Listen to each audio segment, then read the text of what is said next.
Bismillahirrahmanirrahim. Assalamualaikum warahmatullahi wabarakatuh.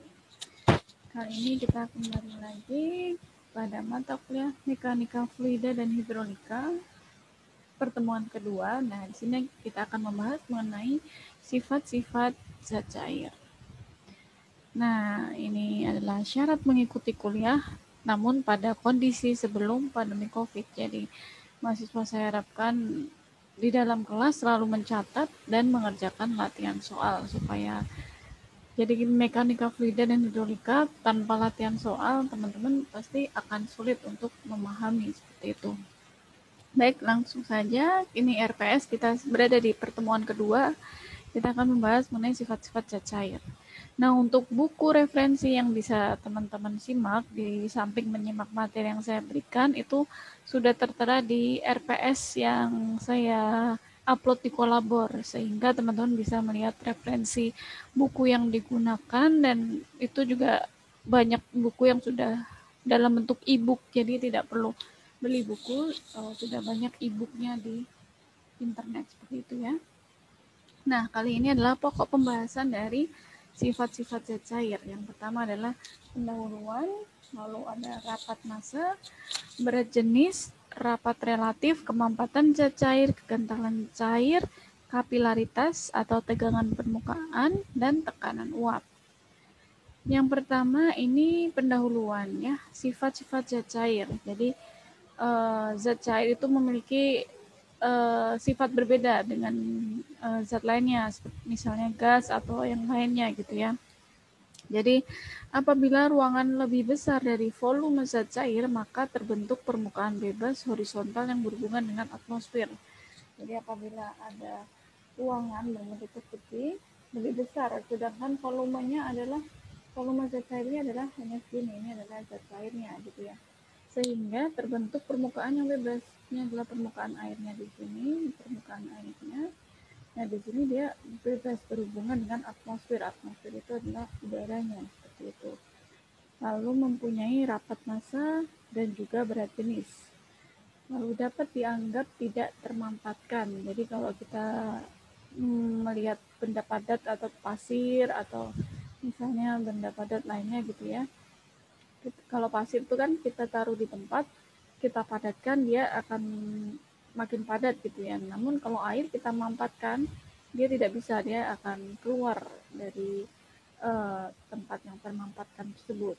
Lalu selain itu, air memiliki kekentalan, zat cair memiliki kekentalan. Jadi misalnya berbeda antara minyak, lalu ada air murni, atau misalnya lumpur ya, atau misalnya air raksa, itu memiliki nilai viskositas yang berbeda. Selain itu, zat cair juga memiliki kohesi, adhesi, dan serta memiliki tegangan permukaan. Nah, ini adalah sifat-sifat air pada tekanan atmosfer. Jadi, di setiap suhu itu air memiliki rapat massa, viskositas, dan tegangan permukaan serta modulus elastisitas yang nilainya berbeda. Kalau suhu normal yang biasa kita gunakan itu adalah yang ini, 5 derajat ini ya. Jadi ketika suhu 5 derajat, rapat massanya adalah 1000 kg per meter kubik. Ini yang biasa digunakan sebagai acuan.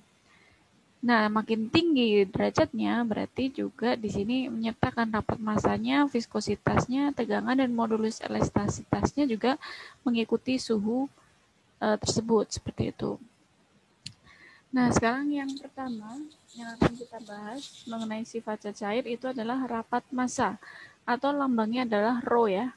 Rho. Nah, ini akan menjadi patokan kita. Jadi selama 1 semester ke depan kita akan banyak menggunakan lambang Rho ini. Rho itu adalah rapat massa. Nah, rapat massa itu adalah massa fluida per satuan volume pada temperatur dan tekanan tertentu. Jadi rapat massa itu adalah perbandingan dari massa dibagi dengan volume. Massa adalah satuannya kilogram, sedangkan volume satuannya meter kubik, sehingga rapat massa satuannya adalah kilogram per meter kubik. Nah, ini tergantung dari temperatur dan tekanan. Jadi biasanya Rho atau rapat massa air itu adalah 1000 kg per meter kubik. Itu pada temperatur 4 derajat Celcius. Ini biasanya yang digunakan sebagai yang paling sering digunakan gitu ya, rapat massa air 1000 kg per meter kubik. Nah, pada suhu 20 derajat maka rapat massanya berbeda, 998. Untuk udara juga beda ya, udara, air laut memiliki rapat massanya yang berbeda karena udara dan air laut tekanannya dan temperaturnya berbeda sehingga rapat massanya berbeda. Nah, di sini satuan rapat massa tadi sudah disampaikan, satuannya kilogram per meter kubik itu adalah satuan internasional. Sedangkan satuan MKS-nya itu adalah kilogram kgm gitu ya. Nah, di sini ada density current, jadi arus akibat perbedaan rapat massa. Contohnya penggambarannya seperti ini. Jadi ada sungai, ada laut. Jadi pertemuan sungai dengan laut. Jadi di sini ada perbedaan rapat massanya. Kalau sungai, dia itu kan cenderung tekanannya lebih tinggi, temperaturnya juga tidak terlalu setinggi yang ada di laut. Jadi rapat massanya di sini akan terlihat nih perbedaannya. Jadi ketika di laut tekanannya itu lebih tinggi karena air laut itu lebih dalam ya. Kalau di laut kedalamannya lebih dalam sehingga tekanannya lebih tinggi. Nah, tekanan yang lebih tinggi ini mendorong air laut menuju ke sungai. Nah, disinilah arus akibat perbedaan rapat massa pada muara sungai, pertemuan antara sungai dan laut. Nah, ini adalah rapat massa atau yang sering kita sebut lambangnya dengan rho. Seperti itu. Ini yang pertama. Lalu yang kedua ada berat jenis. Berat jenis itu satuannya adalah gamma. Yang lambangnya seperti ini ya, gamma. Nah, berat jenis ini pada satuan internasional satuannya adalah Newton per meter kubik. Atau untuk satuan MKS dia satuannya kilogram force per meter kubik. Nah, berat jenis ini adalah berat suatu benda adalah hasil kali antara massa dan percepatan gravitasi. Nah, rapat massa ini yang tadi kita jelaskan ya, rapat massa. Lalu ada percepatan gravitasi meter per detik kuadrat. Nah, pada temperatur 4 derajat Celcius, tekanan atmosfer atau gamma air itu biasanya 9,81 kN per meter kubik, atau kalau kita jadikan satuan MKS menjadi 1000 kg per meter kubik. Nah, di sini rumusnya adalah gamma sama dengan W dibanding atau dibagi dengan V. V itu adalah volume. Jadi, W itu adalah massa dikali gravitasi dibagi dengan volume. Jadi sama dengan rumus yang tadi ya, M per V itu adalah rho. M per V adalah rho, massa per volume adalah rho. Jadi kalau gamma itu sama dengan rho, tinggal kita kalikan dengan gravitasi. Seperti itu. Jadi W itu adalah berat kilogram force atau newton dikalikan dengan gravitasi ya, dibagi dengan V, volume, jadi sama dengan rho kali G. Nah, ini adalah rumus dari berat jenis atau sering disebut dengan gamma. Itu lambangnya adalah gamma. Lalu yang ketiga adalah rapat relatif. Rapat relatif itu merupakan perbandingan antara rapat massa suatu zat dan rapat massa air. Jadi bisa perbandingan rapat massa, bisa perbandingan berat jenis. Itu adalah rapat relatif. Lambangnya adalah S ya, rapat relatif. Nah, perbandingan rapat massa antara zat cair lain, misalnya minyak ya, misalnya rapat massa minyak dibanding dengan rapat massa air, itu adalah rapat relatif. Bisa juga dicari dengan berat jenis minyak dibanding berat jenis air murni, itu sama juga nilainya, rapat relatifnya sama. Seperti itu. Ini adalah rapat relatif. Kita lanjutkan. Ini ada contoh soal ya. Jadi yang pertama kita lihat suatu tangki berisi zat cair dengan massa 1200 kg. Rapat massa 1200 kg. Dengan massa 1200 kg. Jadi massanya ini adalah 1200 sudah diketahui. Dan volumenya 0,952 meter kubik. Berarti volumenya sudah diketahui ya, 0,952. Hitunglah rapat massa, berat jenis, dan rapat jenis zat cair. Rapat jenis zat cair ini. Jadi ini zat cair bukan air ya. Zat cair bukan air. Beda, kalau zat cair itu bisa minyak, bisa lumpur atau yang lainnya. Tapi kalau air berarti dia merupakan raw air seperti itu. Jadi di sini yang ditanyakan rapat massa, berat jenis dan rapat jenis zat cair. Nah, di sini kita cari rapat massanya dulu. Rapat massa itu adalah rho ya. Rho adalah M per V, massa dibagi volume. Jadi 1200 dibagi 0,952 dengan 1260,5 kg per meter kubik. Jadi pertanyaan pertama sudah ketemu ya, rapat massa. Berat jenis, sekarang kita menghitung berat jenis. Berat jenis itu rumusnya ini kan gamma sama dengan W dibagi V. W itu, kita lihat dulu, W itu apa? W itu adalah massa dikali gravitasi. Jadi massanya 1200 dikali gravitasi sama dengan 11,772 Newton. Kita jadikan kilonewton ya. Nah, seperti ini.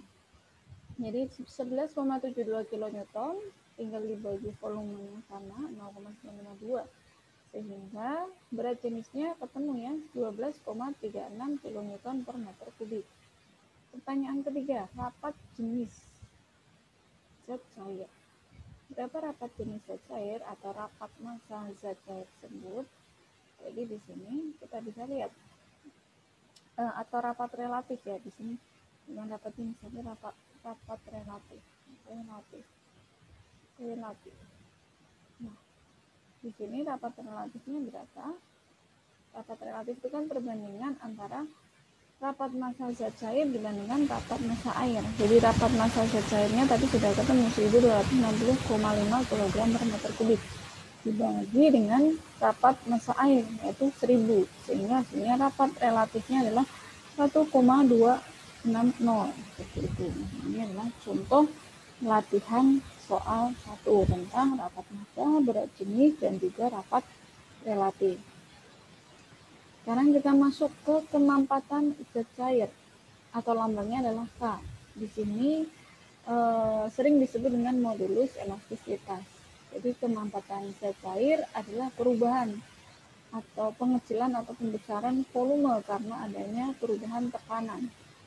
Jadi karena zat cair diberi tekanan pasti akan terjadi perubahan volume.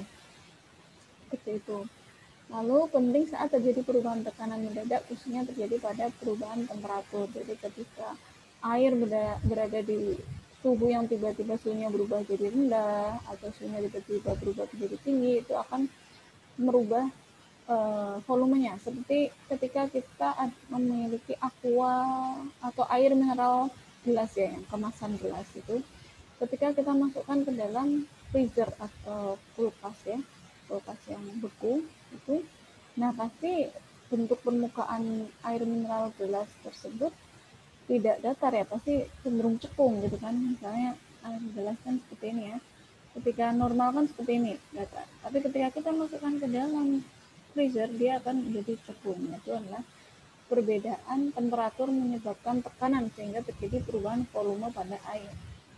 Itu yang disebut dengan modulus elastisitas. Jadi perbandingan antara perubahan tekanan dan perubahan volume awal. Seperti itu. Nah, nilai E dipengaruhi oleh suhu dan juga tekanan.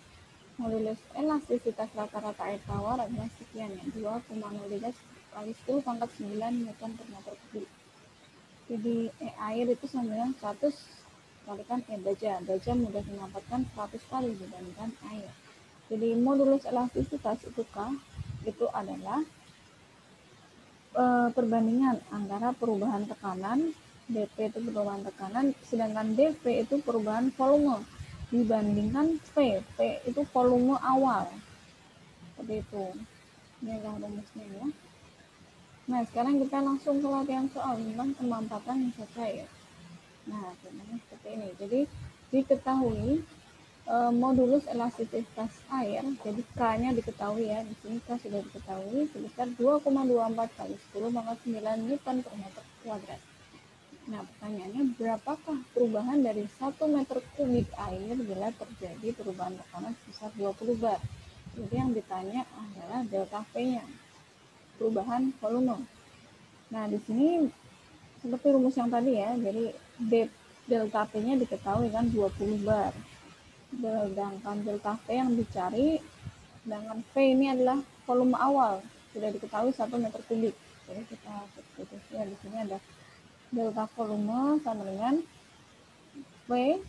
V itu kan tadi 1 ya, dikali perubahan tekanan. Jadi 20 bar dikali 10 pangkat 5 dibagikan K. K-nya adalah 2,24 kali 10 pangkat 9. Sehingga perubahan volumenya itu menjadi mengecil karena minus ya. Mengecil sebesar 0,00089 meter kubik. Jangan lupa satuannya. Seperti itu. Lalu kekentalan zat cair. Kita masuk ke pembahasan sifat zat cair yang lainnya, yaitu kekentalan zat cair atau sering disebut dengan viskositas. Kekentalan zat cair adalah sifat dari fluida untuk melawan tegangan geser pada waktu bergerak atau mengalir. Jadi kekentalan disebabkan karena kohesi antara partikel fluida untuk fluida ideal sehingga tidak menimbulkan kekentalan. Jadi di sini zat cair melawan tegangan geser pada waktu bergerak atau mengalir. Contohnya seperti ini ya. Pada gambar ini kan penampang air nih. Jadi ini adalah air yang mengalir, garis panah ini. Nah di sini kita air itu memiliki bergerak. Jadi ada dua, kekentalan kinematik dan kekentalan dinamik. Itu dua. Kekentalan kinematik itu adalah air mengalir bergerak tapi tanpa kita harus mengetahui penyebab pergerakan air tersebut. Itu kinematik. Kalau ini kekentalan dinamik ya, airnya bergerak, tapi kita harus tahu apa yang mempengaruhi air tersebut bisa bergerak. Itu kekentalan dinamik. Contohnya pada gambar ini adalah kekentalan dinamik ya, gambaran ini. Nah, jadi di sini ada air yang mengalir sesuai tanda panah ini mengalir. Nah, dia di sini mengalir karena akibat adanya V atau tegangan. V atau tegangan atau lambangnya T ya, tegangan geser. Ada V dan lalu terjadi laju pergerakan sebesar U. Itu adalah laju pergerakannya. Dan Z ini adalah ketinggian atau kedalaman airnya atau Y gitu ya. dy. Jadi tegangan geser adalah kekentalan dinamik dikali du perubahan kecepatannya terhadap dy. Dy itu kedalaman airnya. Seperti itu. Ini untuk mengetahui kekentalan dinamiknya. Bagaimana untuk mengetahui kekentalan kinematik? Nah, kekentalan kinematik itu sama dengan kekentalan dinamik dibagi rapat massa zat cair tersebut. Seperti itu. Ini adalah kekentalan zat cair atau sering disebut dengan viskositas. Nah, di sini ada sebuah grafik ya. Jadi fluida ditinjau dari hasil tegangan geser. Jadi fluida Newtonian mengalami hubungan yang linear antara besarnya tegangan geser dengan kekentalannya. Jadi kekentalan dan tegangan geser sangat erat hubungannya. Langsung kita pada contoh soal. Jadi di sini ada dua buah plat sejajar. Jadi ada dua belah plat sejajar sama seperti yang tadi ya, di gambar ini ada dua buah plat sejajar berjarak 0,02. Ini jaraknya 0,02. Jadi Y-nya sama dengan 0,02 ya. 0,02. Plat bagian bawah tetap, sedangkan yang atas bergerak dengan kecepatan 50 cm per detik. Untuk menggerakkan plat dengan kecepatan tersebut bukan gaya. Jadi di sini ada gaya tegangan geser sebesar 2 Newton per meter kuadrat. Tentukan viskositas fluida yang berada di kedua plat. Berarti di sini kita mencari kekentalan dinamik karena dia airnya bergerak karena terpengaruhi oleh gaya dan juga kecepatan. Jadi di sini kita mencari nilai ini dari rumus yang tadi, kekentalan dinamik. Kita keluarkan kekentalan dinamiknya sama dengan T. T itu adalah tegangan geser sebesar 2 Newton per meter kubik. Lalu V. V itu adalah kecepatannya. Kecepatannya tadi adalah 50 cm per detik. Kita jadikan meter sehingga 0,5 meter per detik. Dibagi Y. Y itu adalah jaraknya dari plat atas dan plat bawah. Berjarak 0,02 cm. Kita jadikan meter ya. Di sini jadi 0,0002 meter. Jadi sama dengan kekentalan dinamiknya atau viskositas dinamiknya sebesar 8 kali 10 pangkat min 4 Newton per meter kuadrat. Nah, itu. Ini adalah contoh soal untuk viskositas. Kita lanjut lagi ke tegangan permukaan. Tegangan permukaan ya. Jadi molekul-molekul zat cair di bawah permukaan kita menuai gaya tarik yang sama ke segala arah. Kalau kita lihat gambar yang ini, jadi ini adalah permukaan air, ya, permukaan air. Nah ini misalnya kita tinjau dari titik yang ada di dalam ini.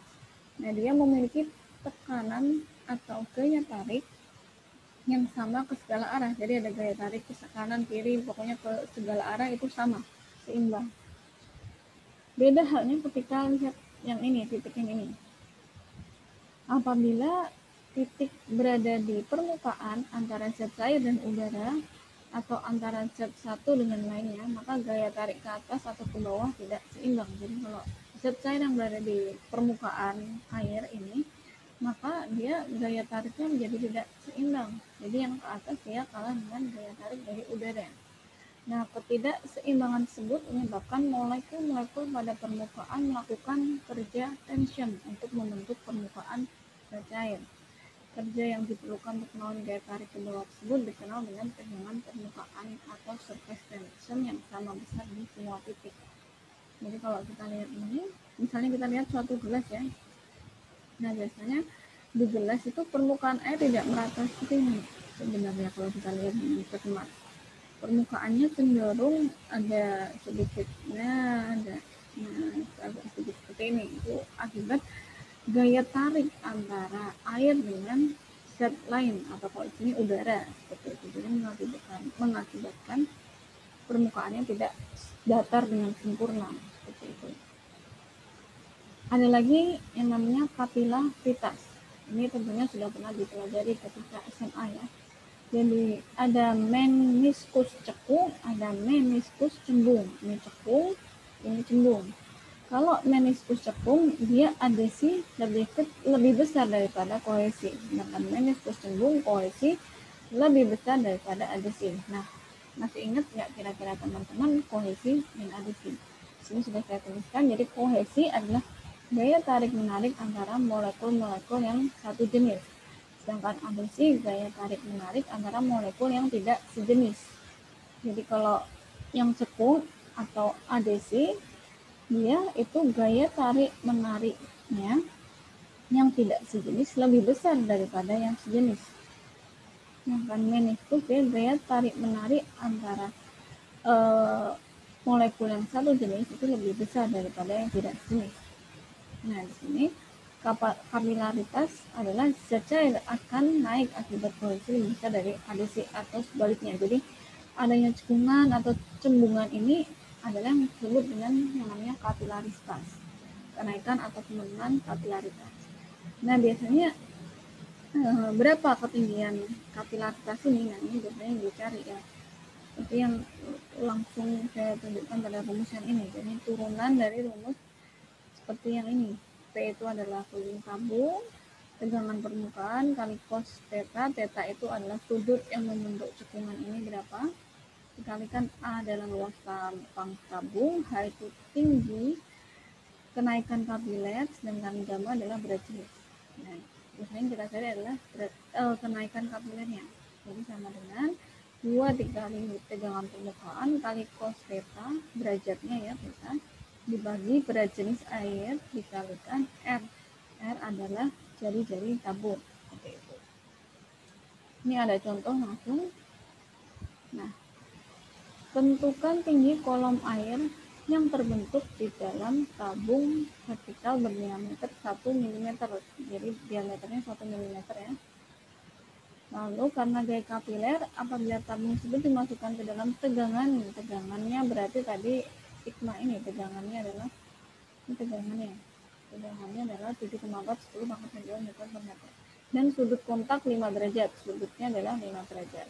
Jadi kita tinggal masukkan 2 dikali tegangannya sudah diketahui 7,4 dikali cos theta, tetanya 5 derajat dibagi. Nah, ini tadi gamma adalah rapat massa kali gravitasi. Jadi rapat massa air sudah kita ketahui 1000 ya pada umumnya, 1000 dikali Gravitasi 9,81 dikali R-nya adalah tadi kan diketahui 1 mm. 1 mm sama dengan 0,001 meter. Atau kalau jari-jarinya 0,005 meter. Sehingga di sini akan ketemu bahwa ketinggian kapilaritas yang terjadi adalah sebesar 0,03 meter. Seperti itu. Contoh soal kapilaritas selanjutnya mengenai tekanan uap. Nah, di sini tekanan uap, zat cair yang terbuka pada gas akan mengalami penguapan. Nah, penguapan akan terjadi sampai tekanan di atas zat cair, di bawah tekanan uap jenuh zat cair. Nah, di sini juga disajikan dalam tabel. Misalnya ditanyakan tekanan uap zat cair pada 20 derajat itu berapa? Kita cari air raksa berapa, minyak tanah, alkohol, bensin, dan juga berdasarkan temperaturnya. Seperti itu. Ini mengenai tekanan uap. Nah, selanjutnya adalah latihan soal. Di sini ada 5 soal, ada nomor 1, nomor 2, nomor 3, 4, dan 5. Jadi soal-soal yang di sini itu menggunakan rumus sesuai yang sudah saya berikan. Contohnya misalnya nomor 1 ya, tentang modulus elastisitas. Berarti kita gunakan rumus modulus elastisitas yang tadi sudah saya terangkan. Sama juga ada yang nomor 2 tentang modulus elastisitas. Berarti masih sama menggunakan rumus modulus elastisitas. Lalu ini mengenai viskositas ya.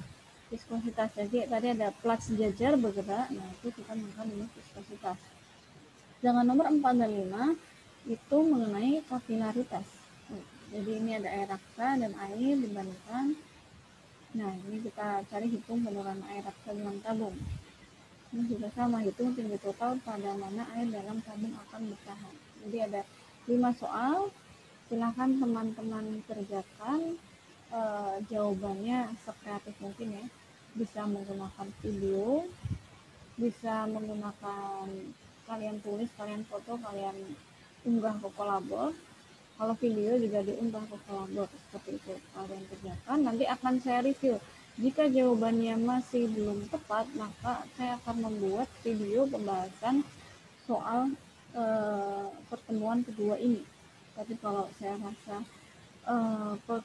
tugas atau soal yang kalian sudah kerjakan itu jawabannya rata-rata sudah tepat, maka saya tidak membuat video pembahasannya. Seperti itu. Baik, saya rasa pertemuan kedua cukup sampai di sini. Selamat mempelajari mengenai sifat-sifat zat cair dan juga selamat mengerjakan latihan soal. Salam sehat selalu untuk kita semua. Saya akhiri, terima kasih. Wassalamualaikum warahmatullahi wabarakatuh.